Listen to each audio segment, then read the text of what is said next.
Atos 27, versão King James atualizada. Então foi determinado que navegássemos para a Itália. Paulo e alguns outros presos foram entregues a um centurião chamado Júlio, que pertencia ao regimento imperial. Embarcamos no navio de Adrimítio, que estava prestes a navegar para alguns portos pela costa da província da Ásia, e saímos ao mar. Estava conosco Aristarco, um macedônio de Tessalônica. No dia seguinte chegamos a Sidom, e Júlio, num gesto de bondade para com Paulo, consentiu-lhe que fosse visitar seus amigos e receber deles o suprimento de suas necessidades. Partindo dali, fomos navegando próximo à costa norte de Chipre, porquanto os ventos eram contrários. Havendo atravessado o mar aberto ao longo da Cilícia e Panfilha, aportamos em Mirra, na Lícia. Ali o centurião encontrou um navio alexandrino que estava pronto a rumar para a Itália e ordenou que embarcássemos nele. Navegamos lentamente por muitos dias e foi em meio a muita dificuldade que chegamos a Cnido.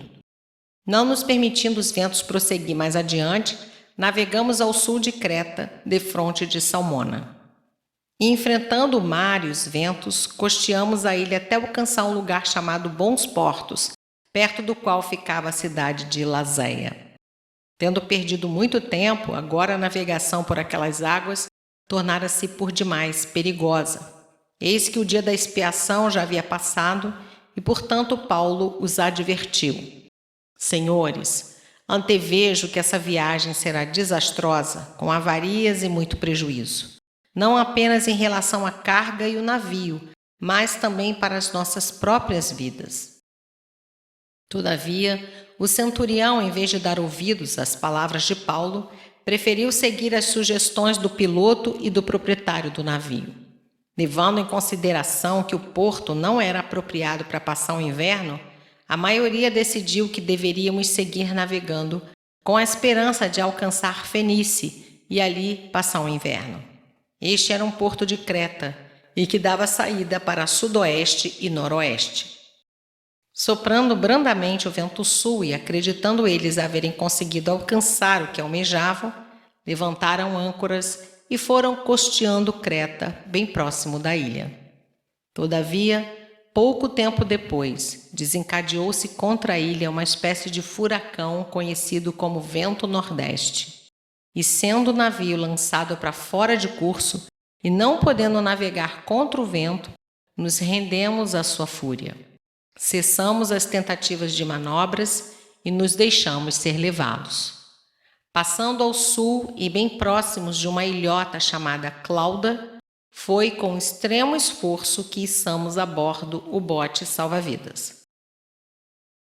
Conseguindo recolher o bote para dentro do navio, empregaram todos os recursos para reforçar a embarcação com cordas. E temendo que encalhasse nos bancos de areia de Sirte, baixaram as velas e largaram o navio à deriva.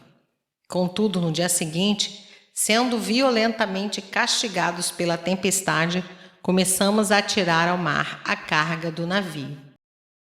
Ao terceiro dia, em meio à tempestade, com as próprias mãos lançaram fora a armação do navio. Nem sol, nem estrelas foram avistados por muitos dias. Aqueles ventos devastadores e o mar revolto abateram-se com ímpeto sobre nós, a ponto de perdermos toda a esperança de sermos salvos. E após muito tempo sem comer, Paulo se pôs de pé no meio deles e admoestou-os. Senhores, devíeis ter dado ouvidos aos meus conselhos e não ter saído de Creta naqueles dias, pois dessa forma teriam evitado esse dano e prejuízo. Entretanto, agora, exorto-vos a que tenhais bom ânimo, porquanto não se perderá vida alguma entre nós, mas somente o navio será destruído. Pois ontem, durante a noite, apareceu-me um anjo de Deus a quem pertenço e a quem sirvo e comunicou-me: Paulo, não temas, eis que é imperativo que compareças diante de César, e por isso Deus, por sua graça, te concedeu a tua vida e a de todos os que estão navegando contigo. Portanto, senhores, tende coragem, pois confio em Deus que tudo se cumprirá conforme me foi anunciado. Certamente seremos arrastados para alguma ilha. Chegou a 14ª noite de agonia e continuávamos sendo impelidos pela tempestade no mar Adriático, quando por volta da meia-noite os marinheiros pressentiram que estávamos nos aproximando da terra. Então, lançando a sonda, concluíram que a profundidade era de 37 metros. Pouco tempo mais tarde, lançaram a sonda uma vez mais e verificaram 27 metros. Temendo que fôssemos arremessados contra os rochedos, jogaram da popa 4 âncoras e começaram a rogar para que o amanhecer chegasse logo. E aconteceu que alguns marinheiros, tentando escapar do navio, começaram a baixar o bote salva-vidas ao mar, a pretexto de lançar âncoras pela proa. Então Paulo declarou ao centurião e aos soldados: caso esses homens não permaneçam conosco a bordo, vós não podereis ser salvos. Diante disso, os soldados cortaram as cordas que prendiam o bote salva-vidas ao navio e o deixaram cair no mar. Logo aos primeiros sinais do alvorecer, Paulo insistia que todos voltassem a se alimentar, encorajando-os. Hoje já é o 14º dia que estáis em vigília contínua e em absoluto jejum. Eis que agora eu vos exorto a que comais algo, porquanto somente dessa maneira podereis sobreviver.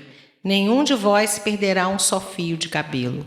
E havendo dito isto, tomou o pão, deu graças a Deus diante de todos, em seguida partiu o pão e começou a comer. No momento todos se reanimaram e também se alimentaram. Estavam a bordo 276 pessoas. Depois de haverem comido até ficarem plenamente satisfeitos, aliviaram ainda mais o peso do navio, lançando todo o trigo no mar. Quando se fez dia claro, não reconheceram a terra, mas puderam avistar uma enseada onde havia praia e decidiram que o melhor seria tentar encalhar o navio ali. Então, cortando as cordas que seguravam as âncoras, abandonaram-nas no mar, desatando ao mesmo tempo as amarras que prendiam os lemes. Em seguida, alcançando o vento a vela que restara na proa, foram conduzidos em direção à praia. Entretanto, dando num lugar onde 2 fortes correntes marítimas se encontravam, o navio encalhou em um banco de areia. A proa encravou-se e ficou imóvel, e a popa foi despedaçada pela força constante das ondas. Então os soldados resolveram matar os prisioneiros para impedir que alguns deles conseguissem fugir, atirando-se ao mar. Contudo, o centurião, desejando poupar a vida de Paulo, os impediu de executar a ação proposta e ordenou aos que sabiam nadar que se lançassem em primeiro lugar ao mar e rumassem em direção à terra. Os demais deveriam seguir os primeiros e salvar-se com a ajuda de tábuas ou destroços flutuantes do navio. E assim ninguém se perdeu e todos chegaram a salvo em terra firme.